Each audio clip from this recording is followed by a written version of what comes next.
Hello students, तो कैसे हैं आप लोग। आई होप कि आप लोग बहुत अच्छे होंगे और अपने स्टडी अच्छे से कर रहे होंगे। तो चलिए आज हम इस शानदार क्वेश्चन को शानदार तरीके से करेंगे और इसके पहले के जो क्वेश्चन हैं वो हम ऑलरेडी आपको करवा चुके हैं और अपलोड भी कर दिया हमने वीडियो, ठीक है। तो आप उसको भी जाकर देख लें। यदि आपने अभी तक हमारे चैनल को सब्सक्राइब नहीं किया है तो सब्सक्राइब भी कर लें, क्योंकि हम आपके लिए इसी प्रकार के हेल्पफुल वीडियो बनाते रहते हैं, ठीक है। तो ये आपका 14 नंबर का चौथा क्वेश्चन है, क्योंकि 14 नंबर क्वेश्चन में आपको 5 क्वेश्चन दिए गए थे, ठीक है। तो 3 हम ऑलरेडी करवा चुके हैं, ये आपका चौथा क्वेश्चन है। और ये क्वेश्चन जो है प्रश्नावली 1.2 का क्वेश्चन है, ठीक है। तो चलिए इसको आज हम बेस्ट तरीके से सॉल्व करते हैं। क्वेश्चन है आपका, सिद्ध कीजिए कि 4 - √3 एक अपरिमेय संख्या है। तो इसको हमें प्रूफ करके दिखाना है। तो मान लेते हैं, माना 4 - √3 एक परिमेय संख्या है। इस प्रकार के जितने भी सवाल हैं सभी में आपको परिमेय संख्या मानकर ही प्रूफ करना है, ठीक है।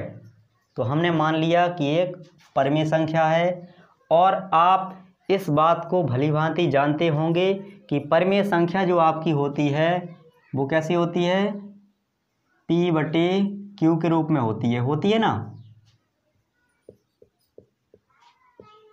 जो भी परिमेय संख्याएं होंगी वो कैसी होंगी, P/Q के फॉर्म में, ओके। जहां पर Q0 = 0। इसमें Q आपका 0 नहीं हो सकता है, क्योंकि यदि यहाँ पे Q 0 हो जाएगा तो आपका ऊपर का नंबर क्या हो जाएगा, वो भी 0 हो जाएगा। क्योंकि हम 0 से जब डिवाइड करेंगे किसी नंबर को तो आपका 0 हो जाएगा, इसलिए Q आपका 0 नहीं होना चाहिए, ओके। अब हम क्या करेंगे, इसको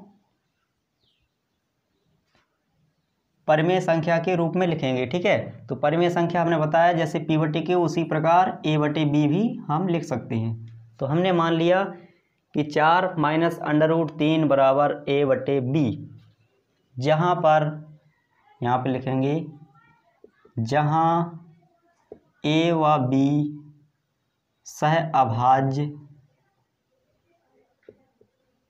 सहअभाज्य पूर्णांक हैं। सहअभाज्य पूर्णांक हैं। यदि आपको सहअभाज्य का मतलब पता नहीं है तो वो भी आपको बता देते हैं हम। सहअभाज्य का मतलब होता है कि A व B का HCF 1 होना चाहिए। जो भी आपकी सहअभाज्य संख्याएं होती हैं उन्हें हम सहअभाज्य तभी कह सकते हैं जब उनके बीच का HCF यानी हाईएस्ट कॉमन फैक्टर, हिंदी में बोले तो मासा 1 होना चाहिए, ठीक है। जब उन दोनों नंबरों का मासा 1 आएगा तभी हम उन्हें कह सकते हैं कि वो सहअभाज्य पूर्णांक हैं। तो यहाँ पे A और B के स्थान पे जो भी नंबर होंगे उनका HCF आपका हमेशा 1 ही आएगा, इसीलिए इनको हमने सहअभाज्य बोला है, ठीक है। अब क्या करेंगे, रूट वाले नंबर को बराबर के एक साइड रखना है और उसके अलावा जो भी लिखा हुआ है उन सभी पूर्णांकों को एक तरफ कर देना है, ठीक है। तो हम क्या करेंगे, इस रूट वाले को पक्षांतर कर देते हैं और इस वाले को इस तरफ पक्षांतर कर देते हैं। तो आपका 4 - A/B बराबर रूट का माइनस उधर जाएगा, प्लस का हो जाएगा, ठीक है। ये जो माइनस का रूट का 3 है उस तरफ चला गया तो प्लस हो गया, ओके। अब यहाँ पे इसके नीचे 1 लगा लेंगे, ठीक है। और इसको एक भिन्न की तरह सॉल्व कर देंगे। कैसे करते हैं भिन्न, तो इनका LCM लेते हैं पहले, फिर LCM आएगा आपका B। LCM कितना आएगा B, और 1 का भाग B में देंगे तो B बार जाएगा और B का गुणा 4 से करोगे 4B, और b का भाग b में दोगे तो एक बार जाएगा, और 1 का गुणा a से करोगे तो 1 ही आएगा। इस तरीके से ये आपका निकल के आ गया। ठीक है, अब आप इसको ध्यान से देखिएगा, यहाँ पे एरो लगा देंगे इस तरह से।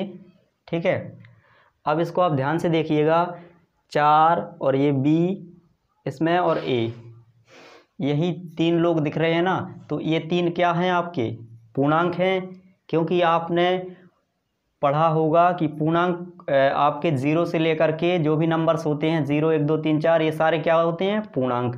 और अब आप कहोगे या ए बी कैसे पूर्णांक हैं? तो ये भी को हमने मान लिया था, माना था ना यहाँ पे कि ए और बी सहअभाज्य पूर्णांक हैं, इसलिए इसमें जो भी नंबर्स दिख रहे हैं वो सब क्या हैं? पूर्णांक हैं। तो यहाँ पे लिखेंगे हम, चूँकि क्या क्या दिख रहा है इसमें? ए है और बी है और 4 है, ए बी तथा 4 पूर्णांक हैं। क्या हैं? पूर्णांक हैं। इसलिए ये कौन सी संख्या होगी?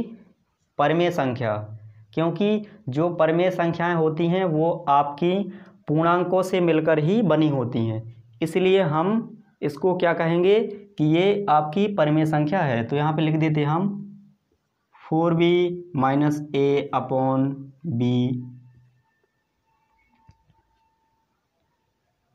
परमेय संख्या है।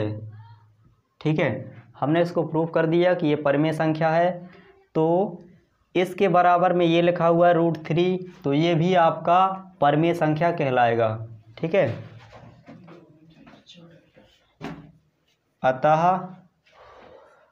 √3 भी एक परमेय संख्या होगी। √3 भी एक परमेय संख्या होगी, क्योंकि वो इसके बराबर है इसलिए, जबकि होती नहीं है। √3 एक अपरमेय संख्या होती है, लेकिन वो इसके बराबर है इसलिए हम इसको परमेय संख्या कह रहे हैं। ठीक है, जो कि एक विरोधाभास है। क्या है? जो कि एक विरोधाभास है। क्या है?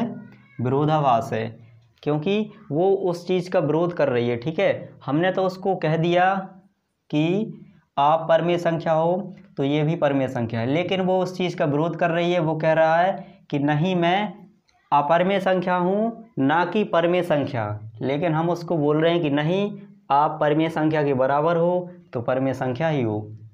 क्योंकि यदि हम एक सिंपल साधारण सा एग्जाम्पल लें तो आपको कुछ समझ में आएगा। जैसे कि हमने कहा राम श्याम के बराबर है, तो श्याम भी राम के बराबर होगा कि नहीं होगा? बिल्कुल होगा। इसीलिए हमने कहा कि ये परमेय संख्या है तो ये भी परमेय संख्या होगी, लेकिन वो परमेय संख्या नहीं है, इसलिए यहाँ पे लिखेंगे जो कि एक विरोधाभास है। ठीक है, अब लास्ट में लिखेंगे हम अतः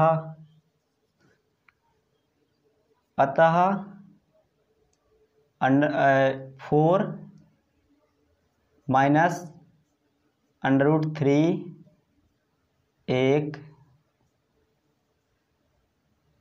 अपरमेय संख्या है। कैसी संख्या है? परमेय संख्या है। अपरमेय संख्या है।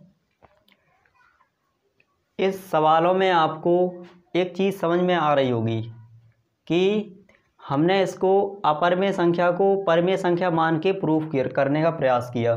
ठीक है, तो यानी कि एक निर्दोष व्यक्ति को हम ज़बरदस्ती दोषी ठहराने का प्रयास कर रहे थे, लेकिन लास्ट में ये निष्कर्ष निकला कि वो निर्दोष ही था, वो दोषी व्यक्ति नहीं था। ठीक है, इसीलिए आपको यहाँ से निष्कर्ष निकल के आता है कि अतः 4 माइनस √3 एक अपरमेय संख्या है। सो आई होप कि आपको आपको अच्छे से समझ में आ गया होगा। और यदि आपको हमारा ये वीडियो पसंद आया हो तो प्लीज़ हमारे चैनल को सब्सक्राइब कर लेना एंड बेल आइकन को भी प्रेस कर देना।